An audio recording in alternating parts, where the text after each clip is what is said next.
ভারতীয় পেস আক্রমণের নেতৃত্বে যার নাম সবার আগে আসে তিনি জাসপ্রীত বুমরা। তবে তার চোট জর্জর ক্যারিয়ার আর ওয়ার্কলোড ব্যবস্থাপনার কথা মাথায় রেখে ভারত দল এখন তাকে আন্তর্জাতিক ক্রিকেটে বেশ সতর্কভাবেই ব্যবহার করছে। সেই বুমরাই দক্ষিণ আফ্রিকার বিপক্ষে প্রথম টি-20তে নামতে নামতে গড়ে ফেললেন দুর্দান্ত এক রেকর্ড, জায়গা করে নিলেন মাত্র 5 বোলারকে নিয়ে গড়া একটি অনন্য তালিকায়। উড়িষ্যার কটকের বারাবাটি স্টেডিয়ামে টস জিতে আগে ব্যাট করে ভারত তোলে 175 রান।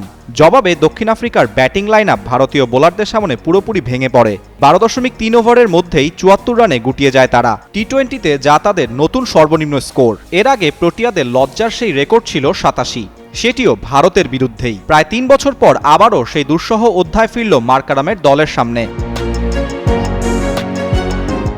ভারতের হয়ে বুমরা, আর্শদীপ, বরুণ চক্রবর্তী ও অক্ষর প্যাটেল প্রত্যেকে নেন 2টি করে উইকেট। ম্যাচটি বুমরার কাছে ছিল বিশেষ, কারণ আন্তর্জাতিক টি-20তে 100তম উইকেট স্পর্শ করতে তার প্রয়োজন ছিল মাত্র একটি শিকার।